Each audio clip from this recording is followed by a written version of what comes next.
Para ser considerado de fato um especialista em osteopatia, é necessário fazer a formação e você prestar uma prova perante o conselho e você ser aprovado para você ser de fato considerado um fisioterapeuta especialista em osteopatia e especialista em quiropraxia. O fato de o fisioterapeuta não ser um especialista não impede de te tratar. Primeiro vamos cuidar da saúde, depois pensamos na doença. Muitas pessoas ficam atribuindo causas às dores que na verdade não são reais e de fato sensibiliza esse paciente a sentir dor. Muitas pessoas ficam atribuindo causas às dores que na verdade não são reais e de fato sensibiliza esse paciente a sentir dor. Alô galera, eu sou o Leomar da banda Arte Voz, venho fazer um convite super especial. Dia 1º de junho, domingo, estarei completando 55 anos de idade e 40 anos de carreira e conto com a sua presença lá no Alto dos Pirote, no bar e restaurante do Pirote. Conto com vocês, com a sua presença, vamos lá, beleza? Temos em nosso DNA metas claras.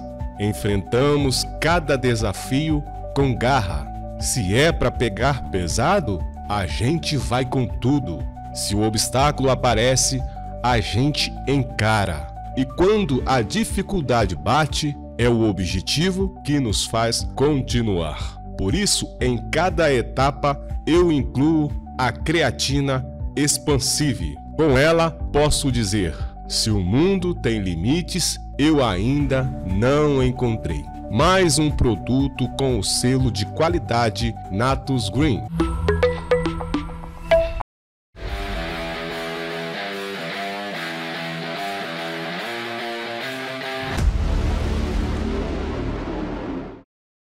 Muito bem, está começando mais um No Plano 7, o seu podcast semanal. Como você está? Como você passou a semana?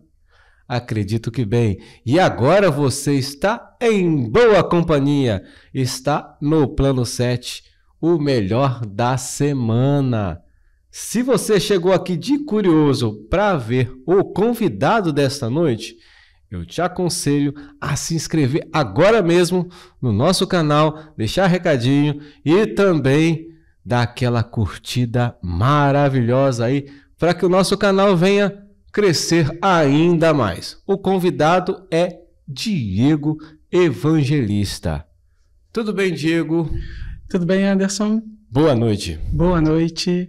Boa noite, meu amigo Diego. Boa gente noite, boa da Leomar. melhor qualidade. Obrigado. Grande honra tê-lo aqui com a gente.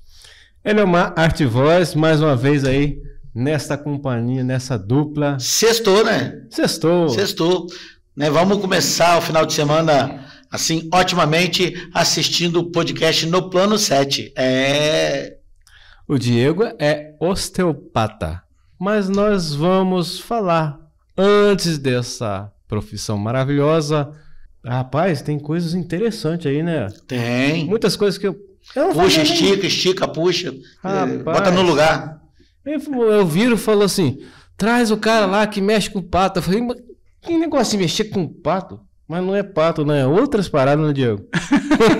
não mexe com pato, não, né? Com pato, não. É osteopata. Tá. É outra parada. Entendi. Não, beleza. Me fala pra mim, quem que é Diego Evangelista? Bom, eu sou fisioterapeuta, sou formado aí há quase 18 anos, sou especialista em osteopatia. Atualmente eu trabalho com osteopatia clínica no meu consultório, atendendo adultos e na parte da pediatria. Também sou professor do curso de fisioterapia de uma instituição de ensino superior aqui na nossa cidade e também sou monitor do curso de osteopatia de uma instituição que faz formação, que dá formação para fisioterapeutas que estão se especializando em osteopatia. Você tem certeza que o seu nome é Diego mesmo? Exatamente, Diego Evangelista dos Santos. Eu tô achando que o nome dele é Julius. Não é não? Não. Porque, né? Assobia, chupacana, quantos empregos? Aqui pode falar o nome da instituição que você trabalha, tá? Pode falar. Muito bem, eu sou professor aqui na São Camilo, né, do Centro Universitário São Camilo, e eu sou monitor da Escola de Osteopatia de Madrid. São Camilo é sensacional. Sempre que a gente precisa de alguma coisa lá, eles nos ajudam aqui. Eu prestei serviço durante quase 7 anos na São Camilo. Isso. Instituição nota 10, estou Com lá certeza. desde 2018 e só elogios da instituição. E você, antes de chegar aí nessa brincadeira aí, você estava junto com o Eliomar fazendo um sonzinho? Pois é, eu também tenho uma músico, história né, cara? na música e aprendi trompete desde cedo, desde ali da adolescência, e fui galgando um caminho de estudos na música, né, no trompete. Toquei muitos casamentos, muitas bandas de baile, muitos carnavais, alguns trio elétricos aí, algumas gravações, e tive essa jornada de dupla profissão até 2018, e aí em 2018 eu precisei fazer uma escolha entre a música ou continuar evoluindo na fisioterapia, e optei pela fisioterapia. Então, atualmente, somente a fisioterapia está sendo a minha ocupação aí laboral. Show de bola, show de bola. Você tocou com o Eliomar, né? Não fizemos som nenhum junto, Eu acho que no Art Voice não, mas eu acho que em algumas outras ocasiões... eu toquei com você em algum lugar que eu não lembro, mas nós trabalhamos juntos sim. Não no Art Voice. Mas em algum outro trabalho... Sim, porque a gente gira muito, né? E assim, shows, né, em que várias bandas se apresentavam, você também estava se apresentando, festivais, por aí. Tempo bom, tempo bom. Você é um cara casado? Não, solteiro. Solteiro. Tá na pista, então, aí. Ô, galera, tá na pista o homem, hein? Brincadeira, hein? Muito bem. E seus pais Sim, meus pais são daqui de Cachoeiro mesmo, certo? Uhum. Minha mãe, pedagoga aposentada do estado da prefeitura. Meu pai, mecânico, também aposentado. Tem um irmão que é psicólogo. Então nós somos em 4 na família. Seu irmão trabalha na área de saúde também? Sim, meu irmão também trabalha na área de saúde. Ele é psicólogo, né, atua na área clínica e estamos aí na área da saúde aí, compondo a família. E como que começou essa questão de você enveredar pela saúde? Onde que surgiu essa paixão? Teve alguma dor anteriormente para que você viesse a... Até porque é algo muito específico, né? Muito bem. Na minha adolescência, eu fui um adolescente que praticava muitos esportes. Então, sempre fui muito ativo, futsal, handball, enfim. E eu me lembro que quando eu cheguei no final do 2º grau, no 3º ano, minha mãe me perguntou: e aí, Diego, que vestibular você vai fazer? Eu falei: não, mãe, eu acho que eu não vou fazer vestibular esse ano, não. Eu vou ficar aí um ano à toa pensando no que eu vou fazer. Não, senhor, você vai fazer um vestibular sim. Ou então você vai para a oficina do seu pai trabalhar com ele.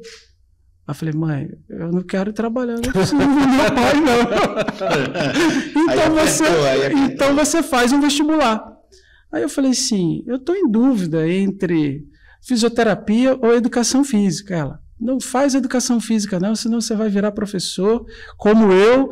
Faz fisioterapia que você vai virar doutor, vai ganhar muito dinheiro, vai ser bonitão, ficar rico, vai cuidar das pessoas. O bonitão aí não sei, né? A mãe, né? Conselho de mãe, né? Opinião de mãe. E aí foi então que eu entrei na fisioterapia. Estávamos assim no auge das divulgações da fisioterapia, reabilitando atletas de futebol, né? Muitos naquela época estavam se lesionando as diversas lesões, né, do futebol. E aí isso começou a chamar a minha atenção porque era um assunto que estava em voga na televisão e eu ligado ao esporte, né, treinando futebol, futsal, enfim. E aí então me interessei pela fisioterapia, fui para Campos estudar, onde eu morei 4 anos lá. Na época não tínhamos o curso de fisioterapia aqui em Cachoeiro. E aí, durante a graduação, eu conheci um professor, né, que nos deu aula durante a formação, que ele era osteopata. Então, foi um professor que era muito gente boa, dava uma aula de muita qualidade, e eu me espelhei nele para fazer a minha especialidade, né, de osteopatia. E a partir de então, entrei nesse caminho da osteopatia, estou aí até hoje, e estamos aí. Tá. O que é exatamente osteopatia e como ela se diferencia da fisioterapia ou quiropraxia? Vamos lá. São 3 coisas aí que você me perguntou, né? Primeira delas, o que é a osteopatia? A osteopatia aqui no Brasil, hoje, ela é uma especialidade do fisioterapeuta. Então, o fisioterapeuta, ele após concluir o seu curso de formação, ele entra numa escola de osteopatia para se tornar especialista em osteopatia. A quiropraxia também é uma especialidade do fisioterapeuta. Então, ele tem que fazer uma especialidade em Então, quiropraxia. na verdade, não desconecta, não. Na verdade, existem algumas diferenças metodológicas e de linhas de raciocínio. Então, hoje, atualmente, aqui no Brasil, nós temos alguns cursos que você faz de especialização em osteopatia, os cursos de especialização em quiropraxia, cuja qual você precisa fazer uma prova pelo Conselho Federal de Fisioterapia e Terapia Ocupacional para você ser considerado um especialista. E existem alguns cursos de capacitações em técnicas osteopáticas, em técnicas quiropráticas, que, na verdade, são introduções à metodologia osteopática, à metodologia quiroprática. Né? Existem algumas, isso é importante falar, que existem alguns profissionais que se dizem quiropráticos, osteopatas, que na verdade não são de formação, fazem cursos de pequenas durações, onde eles têm uma introdução dessas técnicas, mas de fato não são especialistas. Entendi. Isso aí. Tem que ter uma formação. Tem que ter uma formação. Quanto tempo é para ter essa formação como... Na minha época foram 5 anos de formação, mais 1 ano de complementação. Ah, tá. Essa complementação é 1 ano, no caso? Não, na verdade foram 5 anos de especialidade em osteopatia. 5 anos? Sim, mais 1 ano de complementação. Tá, mas no caso você fez uma faculdade de fisioterapia. Mais 6 anos de osteopatia. Ô, louco, meu. Rapaz, aí é... Aí, no caso, você sente uma dor no coração, né? Quando o cara fala que mas isso deu 2 meses. Exatamente. Existem algumas pessoas que fazem alguns cursos de capacitações técnicas nessas áreas, mas para ser considerado, de fato, um especialista em osteopatia, é necessário fazer a formação e você prestar uma prova perante o conselho e você ser aprovado para você ser de fato considerado um fisioterapeuta especialista em osteopatia e especialista em quiropraxia. Não vamos dizer que não ajuda de alguma forma, né? Mas que aquela coisa da certeza do que está fazendo já é algo bem diferente, né? Sim, com certeza. Quando você está diante de um profissional que é especialista, você tem aí, vamos dizer, uma garantia de que ele passou por todos os processos de formação da área, todos os processos pedagógicos e técnicos, né? Que dá segurança para a população procurar esse tipo de profissional mais qualificado.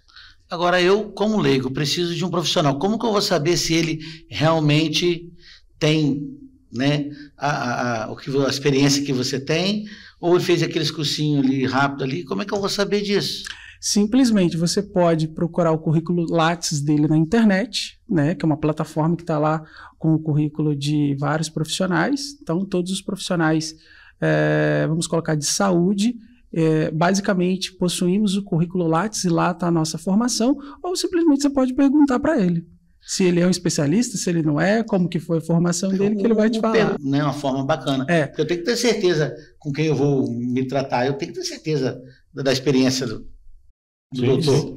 Veja bem, você também pode procurar isso via Conselho Federal de Fisioterapia e Terapia Ocupacional. Mas o que acontece? O fato de o fisioterapeuta não ser um especialista não impede de te tratar. A gente só tem que ter cuidado com a palavra especialista, porque o especialista de fato é quem presta a prova no conselho e é aprovado.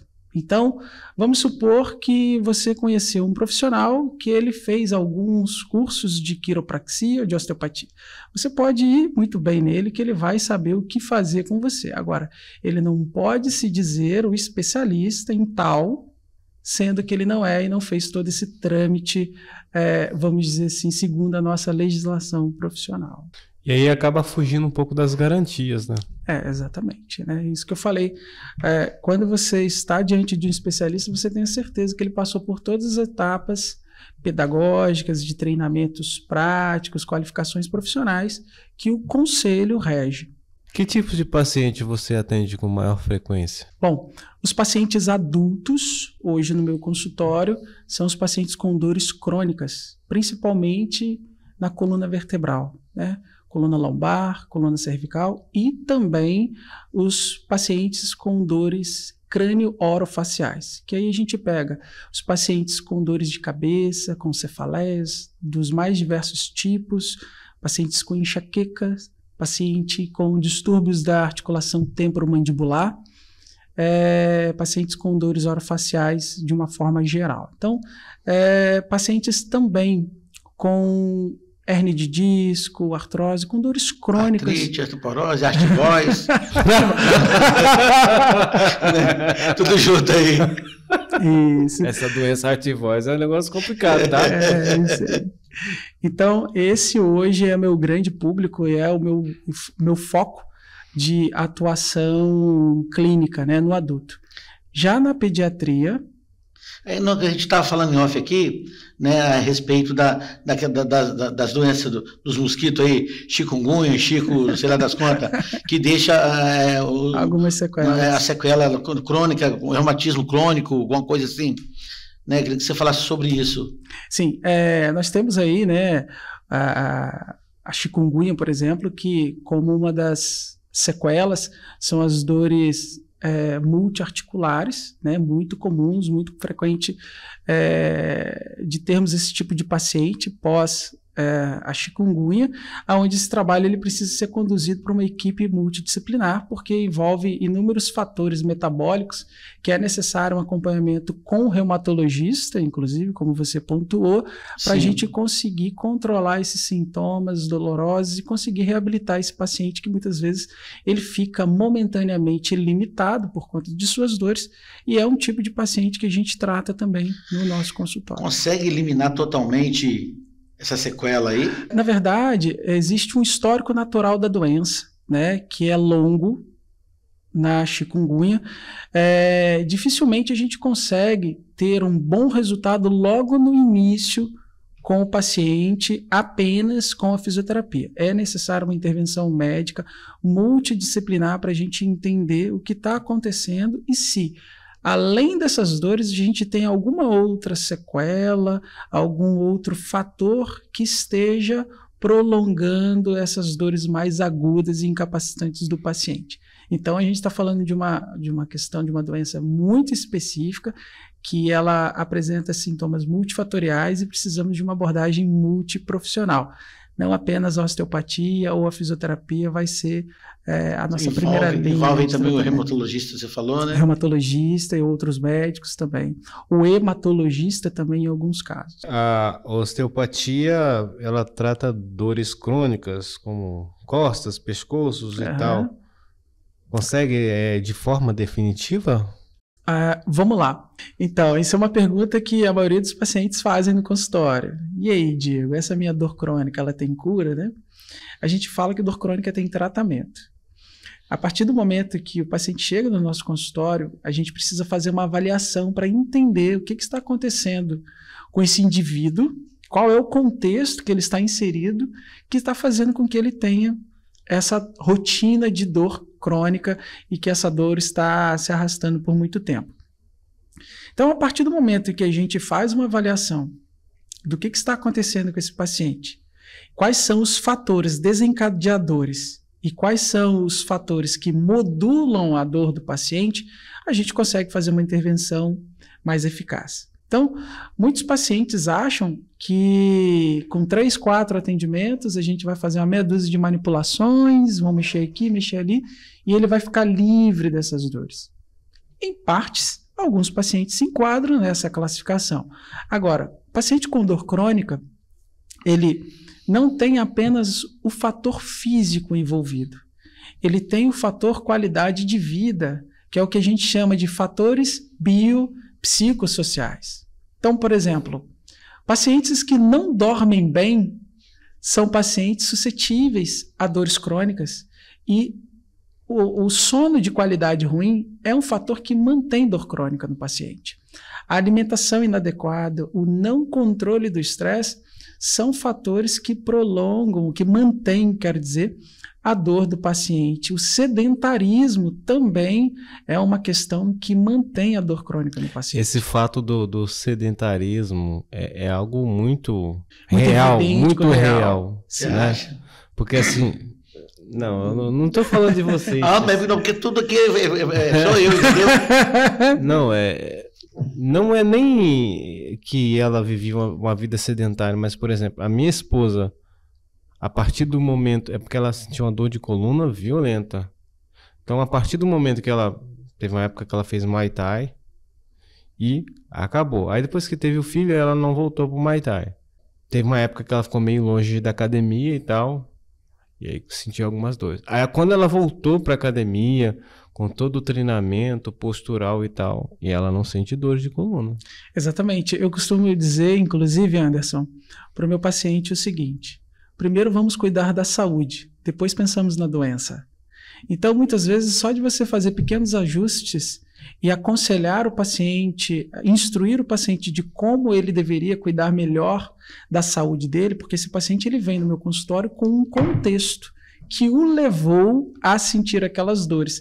Então, muitas vezes, só de você fazer pequenos ajustes na rotina do paciente, como foi o caso que você citou, voltar a praticar atividade física, dormir melhor, se alimentar melhor, fazer controle do estresse, controle da alimentação, diminuir o consumo de bebida alcoólica e tabagismo, por exemplo, já são medidas e que a gente já consegue um resultado muito positivo nas dores do paciente. E uma outra coisa também, que isso, né, tem sido muito falado nos os últimos estudos mais recentes sobre dor crônica, é sobre a crença do paciente sobre o seu problema.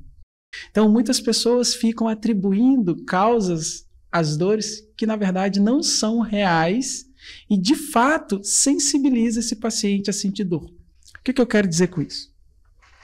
Muitos de vocês já devem ter ouvido falar que quem tem problema de coluna não pode ficar abaixando.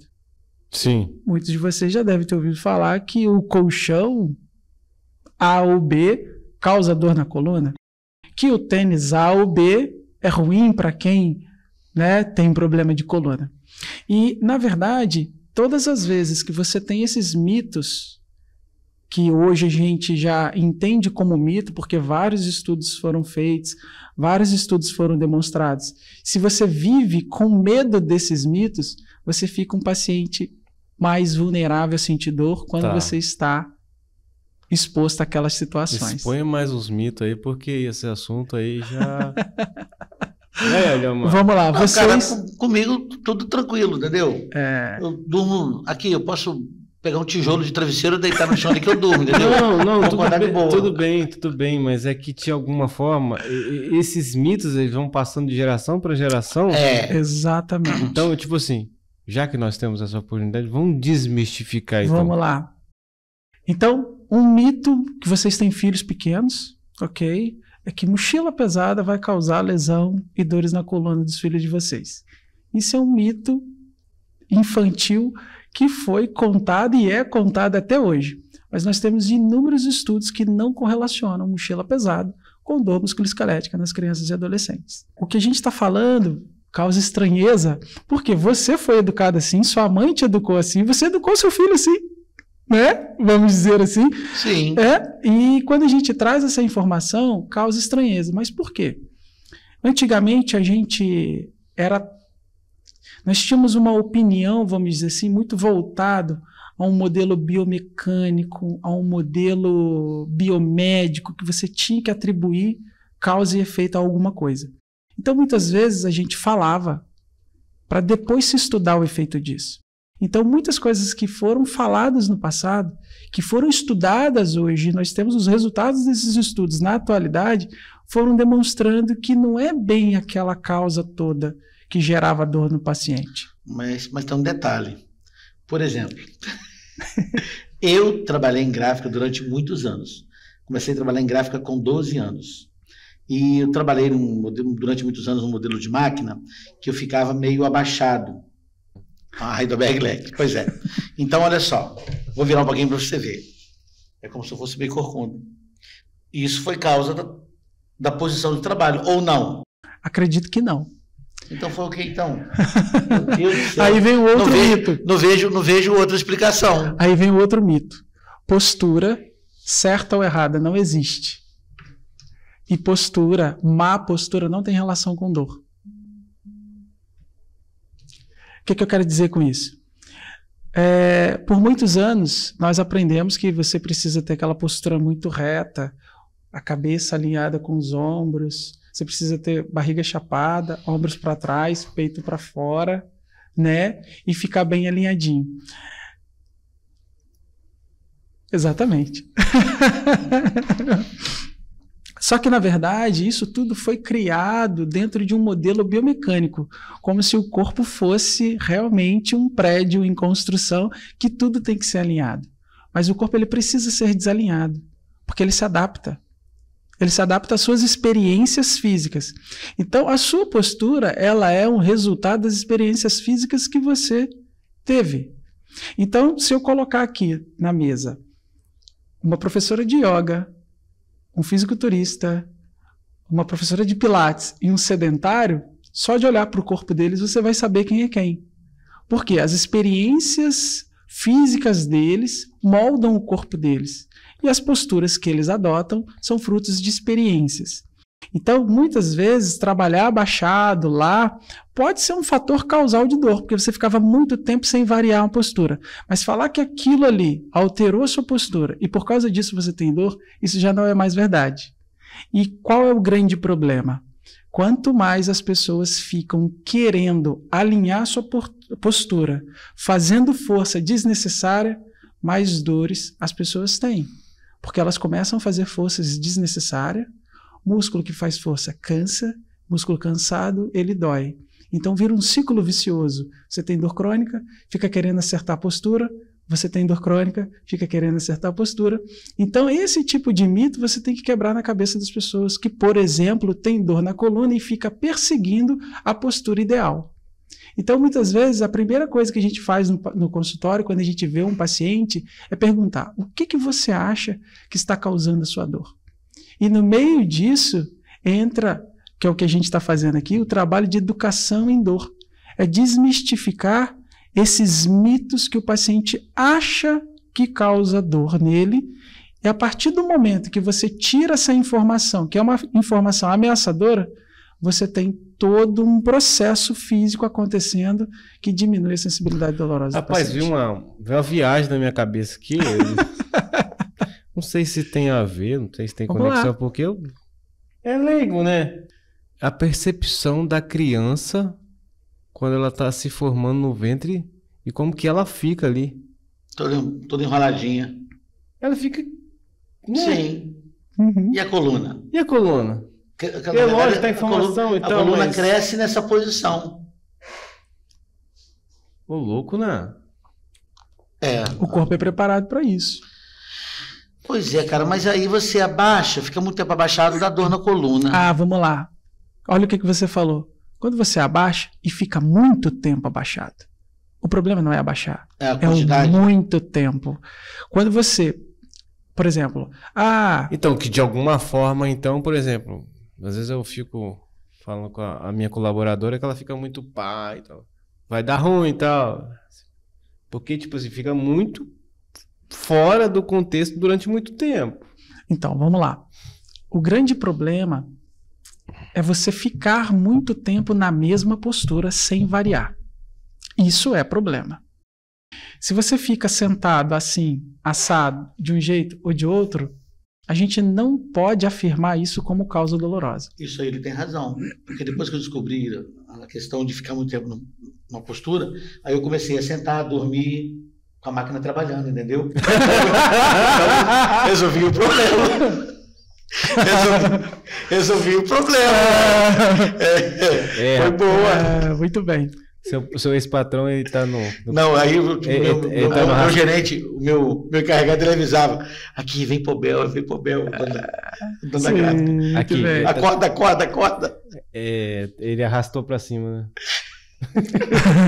Corta. Ele tá se mexendo no túmulo, cara, misericórdia. É verdade. Você tem que cortar isso. Não, você tem que deixar pra Não, cortar, a gente não. deixa. Não é assim, não. Como funciona as sessões suas? Muito bem. Vamos lá. Na osteopatia, nós utilizamos técnicas manuais para fazer o diagnóstico do paciente e também fazer o tratamento. Nós utilizamos aí inúmeras técnicas avaliativas e inúmeros testes que são orientados pelas diretrizes para você avaliar o paciente, desde desse contexto psicossocial e também os testes físicos, né?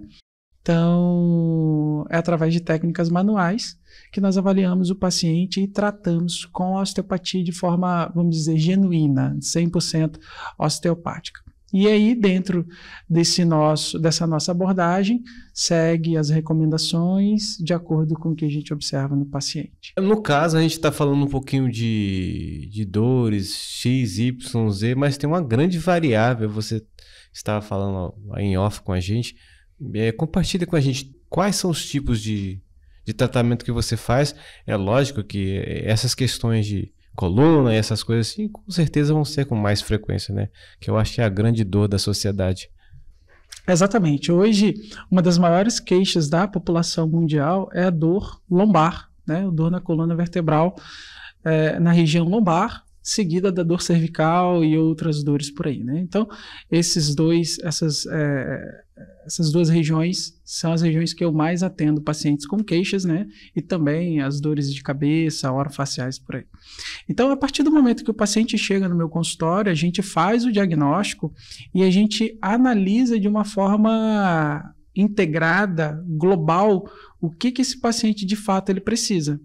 Muitas vezes, com tratamento osteopático, eu posso muito bem tratar esse paciente e resolver o problema dele. Mas muitas vezes a gente precisa regular o sono, a gente precisa fazer uma atividade física, a gente precisa melhorar a alimentação, a gente precisa fazer um trabalho de educação em dor para esse paciente. Às vezes a gente precisa encaminhar esse paciente para um psicólogo, por exemplo, que o nível de estresse dele está tão grande, o nível de ansiedade está tão grande, que isso tem uma grande influência no quadro doloroso que ele me apresenta. Então, na nossa avaliação, a gente consegue, então, determinar hipoteticamente, através das nossas ferramentas de diagnósticos, questionários validados, a gente consegue orientar esse paciente o que ele precisa fazer. Isso envolve parte hormonal também? Sim, envolve parte hormonal.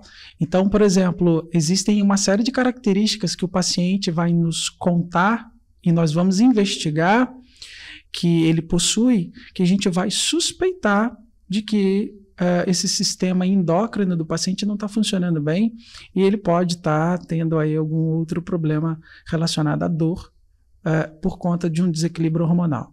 Então é muito comum, por exemplo, nas mulheres, que você observa que elas possuem dores de cabeça com frequência, fadiga, cansaço, e aí quando você começa a perguntar, perguntas simples sobre o ciclo menstrual completamente desregulado, grande volume, se sente muito mal durante o período menstrual, uma oscilação de humor muito grande. Então você já começa a ligar um alerta que talvez esse sistema hormonal dessa mulher, por exemplo, talvez possa estar precisando de uma regulação, de uma avaliação mais aprofundada. Na verdade, quando você depara com uma situação dessa, você procura de alguma forma com as suas técnicas aliviar aquela dor, mas que ao mesmo tempo você indica que ela procure um outro tipo de profissional para alinhar essas questões, no caso.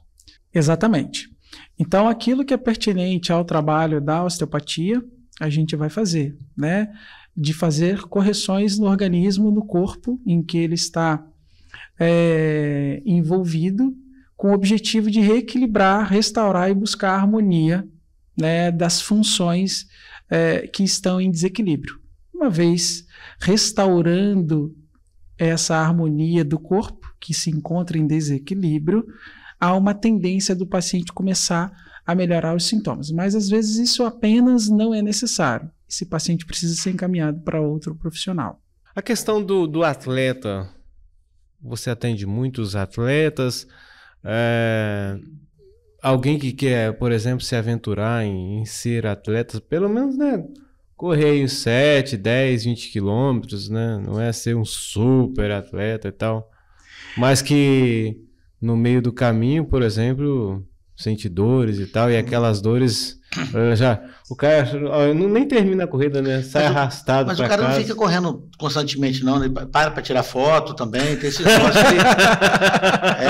Não sei, eu só tô perguntando. Pra beber água, tem uns caras que vai correr, aí começa a tirar foto, entendeu?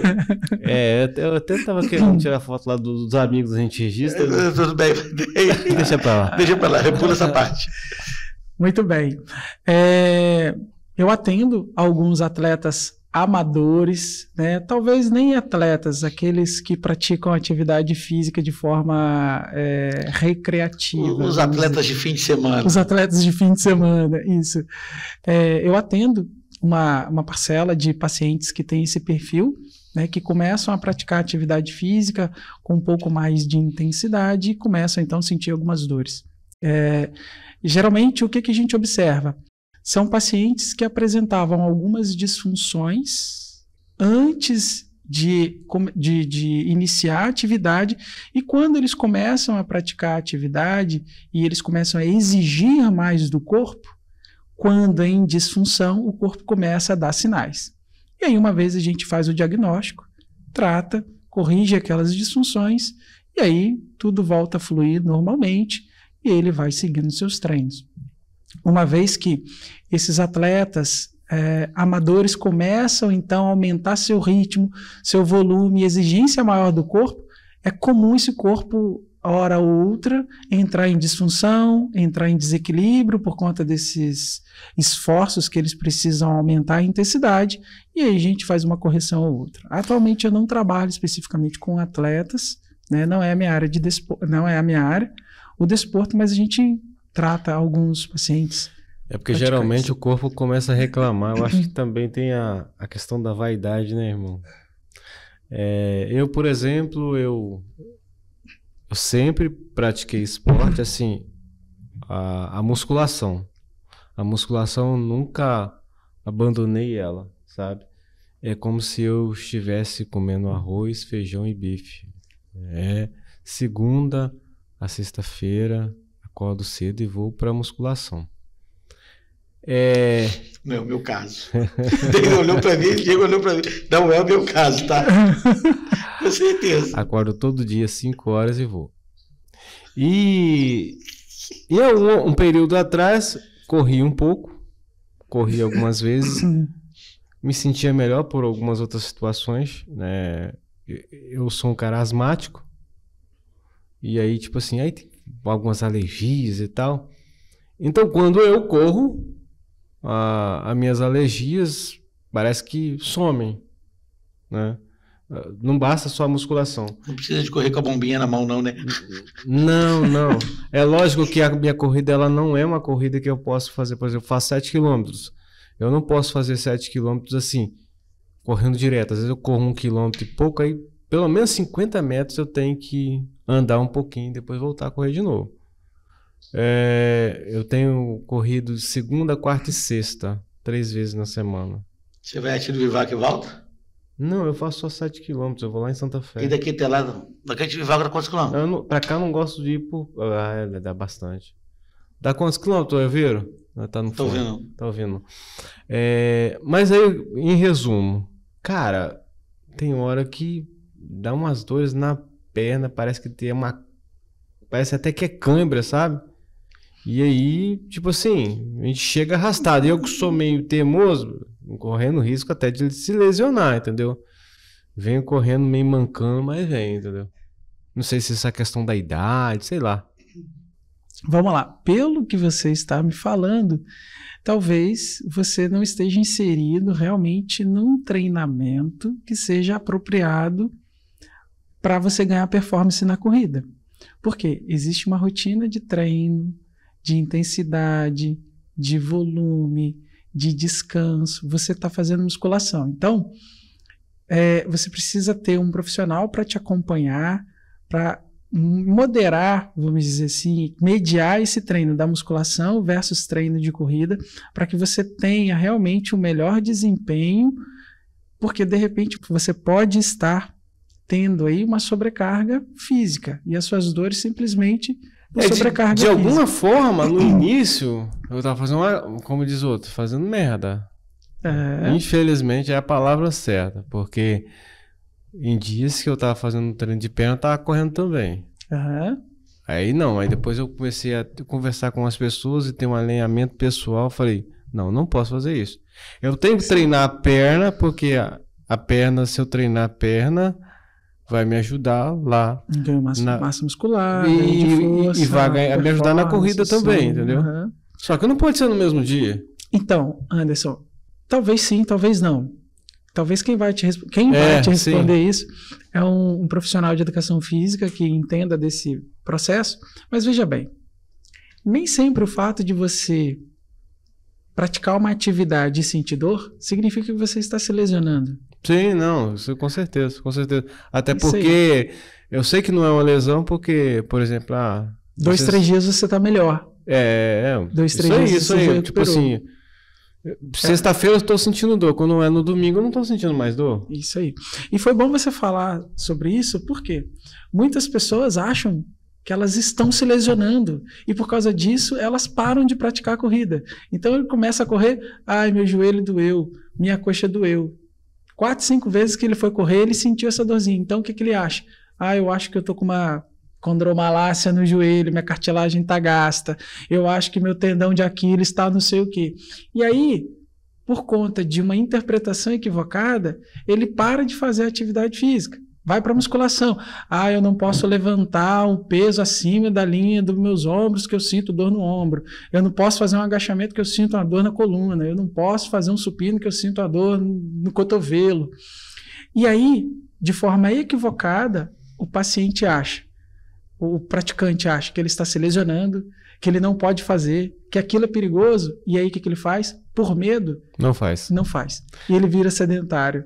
E aí, na verdade, que a gente tem que ter a consciência. Tem que ter consciência, porque eu, por exemplo, pego 45 quilos de cada lado no supino, tipo assim, eu tenho consciência que aquilo ali eu consigo pegar. Conseguiria pegar 55? Conseguiria. Mas eu sem ninguém ali me apoiando, sem ninguém tá ali por perto, eu sei que vai dar merda. O meu treino é bem balanceado, tá? Não, tô falando sério. Eu não tô te entendendo. Aqui, eu faço... porque eu tava fazendo uma caminhada, assim, o joelho começou a doer. Aí parou. Aí parei, né? Depois, agora no momento estou fazendo hidroginástica. Bom. Não agride nada, bacana. Só que tem um detalhe. O dia que eu almoço muito, aí às vezes eu não vou na hidroginástica, eu estou bem pesado para hidroginástica, entendeu? Eu não tenho dia que eu almoço mesmo. Você não vai dar uma nele também, não? Leva a boia. Boia no braço, aí você flutua mais, fica mais leve. Rapaz, mas é coisa interessante, você falou aqui, agora falando sério, a respeito eu comecei a fazer a esteira, aí eu estava caminhando na rua mesmo, né? Começou a doer o joelho. Comecei a fazer esteira e bicicleta, continuou doendo o joelho. Né? Aí comecei a fazer hidro, a hidro tá bacana, tá? Tá sendo legal. E conseguindo emagrecer um pouquinho também, entendeu? Que a hidro, você fazendo ela bem feita, ela tem um efeito, surtiu um efeito. Surtiu bem pouquinho, né? Coisa não, entendeu? Agora tem uma coisa que tá me chamando muita atenção, sabe? Eu não sei o que você quis dizer, né? Esse aqui representa eu e esse aqui representa ele, uma coloridinha assim. Como é que essas cabeças que veio aqui te acompanhando? Muito bem.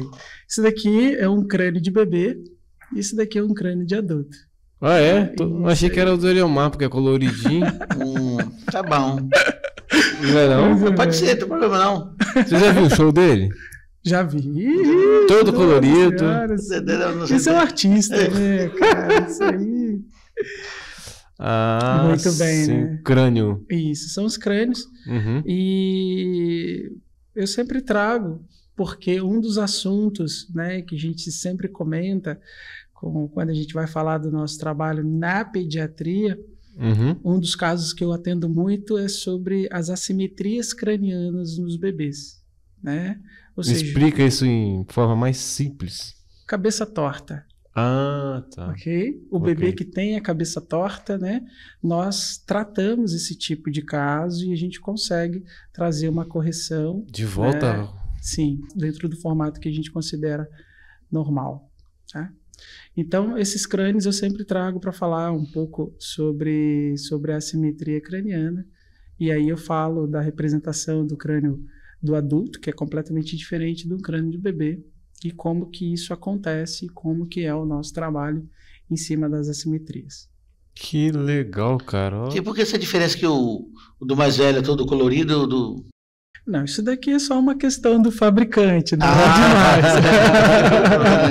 demais. Que nós estamos mais evoluídos, né? De repente evoluiu também, tudo colorido. Nascemos preto e branco, né? De repente evolui para cores, né? Crânio a cores. Aqui, você... como nós falamos em off, né? A questão você falou do refluxo, que você tem uma forma de tratar também. Eu estou curioso para... Isso aí, vamos lá. Não, omeprazol, não? Não.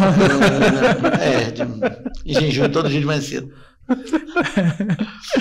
Então, o refluxo é uma questão que a gente trata bastante nos bebês, tá? Nos adultos também a gente tem e nos idosos? Nos idosos. Tá usando a carteirinha? Cadê a carteirinha? Quase. Daqui um dia eu tô pegando. Isso aí. Porque, na verdade, os pacientes que possuem o refluxo, ele possui também a desarmonia e a disfunção, ou seja, algumas coisas no corpo dele não está funcionando bem, que leva ele a ter o sintoma e desenvolvimento do refluxo. E também o refluxo ele gera toda uma desarmonia, distúrbios de alguns músculos, distúrbios respiratórios, leva o paciente a ter alguma rigidez aqui e outra ali, que a gente também faz uma atuação e a gente também trata. Pois é, quando a gente canta, né, a gente usa o diafragma. Exato. Certo? Pois é, eu só lembrava de usar só lembro de usar o diafragma quando a voz está cansada. Aí eu lembro. Porém, depois da pandemia, mas não quer dizer que isso é causa da pandemia do Covid, não. Creio eu que não. Começou esse refluxo. Só que quando eu vou cantar, se eu usar entendeu? O diafragma, começa a me dar enjoo na hora de cantar. Aí quando eu começo a respirar pelo peito, que é errado, né? Que é a forma errada que agride as cordas vocais, que a gente sabe disso. A gente, né? Na nossa formação musical nós estudamos isso. Então, aí para. A ânsia de vômito para. E se eu usar o diafragma, ela vem. Na hora que eu estou cantando. Tem explicação? Tem. O que pode estar acontecendo com você, Leomar, é uma desarmonia da movimentação do diafragma. E imagine que o diafragma é um paraquedas. E nele tem 3 buracos. Um dos buracos é onde passa o esôfago, que é aquele tubo que sai da sua garganta para chegar no estômago. Quando você usa o diafragma, se você tem alguma tensão, ou se você tem uma diferença de tensão do abdômen para o tórax, esse diafragma ele pode estrangular esse esôfago, ele pode abrir demais essa passagem e você pode ter ali uma movimentação anormal do estômago e sentir essa sensação de enjoo associada com o refluxo, com a volta daquele suco gástrico que dá um pigarro e você se sente aí com esse sintoma.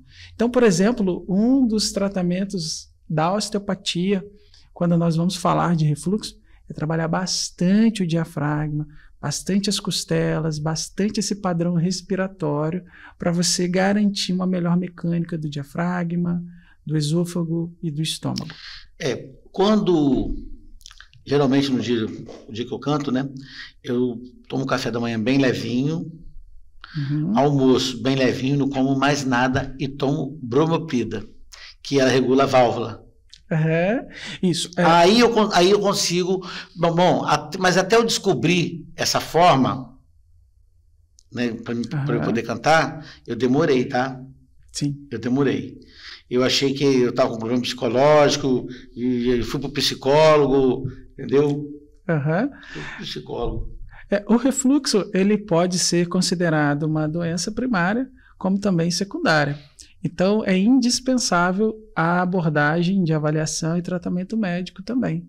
Então, às vezes, você pode ter um refluxo porque você tem... Não você, né?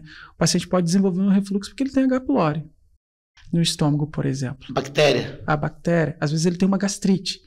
Então, ele precisa de medicamentos para atuar. Então, tem que fazer uma endoscopia para saber se tem essa bactéria. Mas, primeiro, uma avaliação clínica do médico.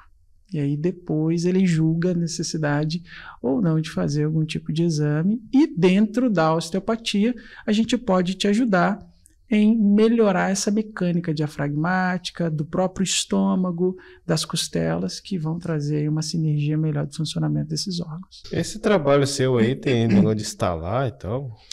Sim. Nós usamos as técnicas de manipulações com thrust, que são as técnicas de alta velocidade, baixa amplitude, né, nas articulações, que comumente a gente ouve os ruídos articulares, os estalos. Instalar a cabeça do Eliomar? Não, a cabeça não dá para instalar. O dia que instalar a cabeça, alguma coisa deu muito errado. Mas tem umas de coluna, essas paradas assim. Sim, a gente utiliza as técnicas de thrust, né? Lembrando que é uma técnica que a gente utiliza que a gente não quer instalar o paciente. Como consequência da técnica, a gente tem o ruído articular. Tá? Lembrando que essas técnicas elas devem ser utilizadas com muita cautela. Esse estalo é o quê? Ar? O que é? Exatamente. Bolhas de ar que estouram dentro da articulação. Que merda, hein? São gases. Isso aí. Hã? Gases. Não dá para sair para outro lugar esses gases, não? Aí são outros gases. Aqueles são gases. No seu caso, não é tóxico ainda. Esses são inodores. Então são gases que se formam dentro da articulação e quando a gente gera um movimento rápido, né, dentro da articulação, gera esse ruído articular. Pois é, cara, eu não sei, dependendo da posição, dói um pouco a coluna, mas aí ele explicou a durabilidade, o tempo que você fica agachado. Eu não posso carregar peso mais não, dói minha coluna. É um mito. É um mito? É um mito. Ouviu? Não, sério, cara, se eu carregar caixa de som, eu não aguento cantar depois. Aqui, uma curiosidade, a pessoa tem uma forma correta de dormir? Não. A forma correta é a mais confortável. Seja no colchão duro, macio, de barriga para cima, de barriga para baixo. Então, dor na coluna causada por colchão é mito. Exatamente. Pensar no colchão exclusivamente é mito. Exceto se o colchão for desconfortável para você. Todo mundo bota a culpa no colchão? Vamos aproveitando o gancho do colchão. E o tal do colchão magnético, que o pessoal gasta aí não sei quantos mil aí. Então, faz bem, não faz? Eu, por exemplo, não conheço nenhum trabalho de alta qualidade que aprove esse colchão e recomende esse colchão para tratamento de coluna. Por que eu falo isso? Né? Eu não conheço. Porque tudo que a gente está falando baseado nas diretrizes de estudos que são feitos que determinam as causas das dores. Né? E não tem diretriz que fala que o colchão causa dor na coluna. Na minha família teve duas pessoas, né? Um tio meu, é sério, eu começo a falar, começa a ir, o tio meu comprou um colchão desse. Transfere tudo pro tio, tadinho. Não, muito caro o colchão, entendeu? Ele tinha fortes dores na coluna e continuou com as dores na coluna, entendeu?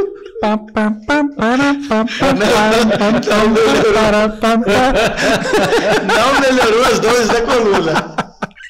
E uma ex-cunhada minha também, mesma coisa, comprou aquele colchão, custou não sei quantos mil, caríssimo, e não melhorou nada, não aconteceu nada. Para começar, começou a ligar ele, dava aquela gemidinha, depois até parou, deu problema e quase que bota fogo no colchão. Mais uma vez, né, o que eu falei, não é o colchão, é o conforto que você sente em dormir. Aí eu sou bom de cama, qualquer lugar tá de boa. Diegão, o papo tá muito bom, né? Podcast, né, meu diretor? Eu viro Novaes. É uma horinha, não tem como ser muito mais do que isso aí, né? Mas, cara, bacana demais as informações, entendeu? Aprendemos bastante, né? Bastante, sempre. Eu nem fazia ideia do que era isso. Muito menos eu. Muito bem. Foi muito bom, muito esclarecedor. Te agradeço aí por aceitar o nosso convite, né? As portas estão aí sempre abertas. Ótimo. Se precisar da gente está aí. E essa câmera aqui é sua. Você pode deixar o seu recado final aí. Se faltou alguma informação que eu deixei de te perguntar, pode ficar à vontade. Não, o que eu tenho para dizer para as pessoas é que tem um osteopata para chamar de seu. Procure um osteopata e seja beneficiado pela osteopatia. Deixa o contato. Bom, meu telefone, o telefone do consultório, 99928-0698. Eu atendo no Med Center, no Gilberto Machado, na subida do Jaraguá. E meu Instagram é Diego Evangelista dos Santos. Qualquer coisa é só mandar mensagens que a gente está aí pronto à disposição. Diegão, obrigado, viu? Show de bola. Meu brother, muito bom em revê-lo e obrigado. Uma grande honra pra gente. Obrigadão. Obrigado, valeu. Valeu, Kozak. Show de bola, show de bola. Até o próximo, galera. Beijo. Galera, se inscreva, deixe o seu like, compartilhe aí com seus amigos. Boa noite. Valeu. Beijo no coração, Deus abençoe.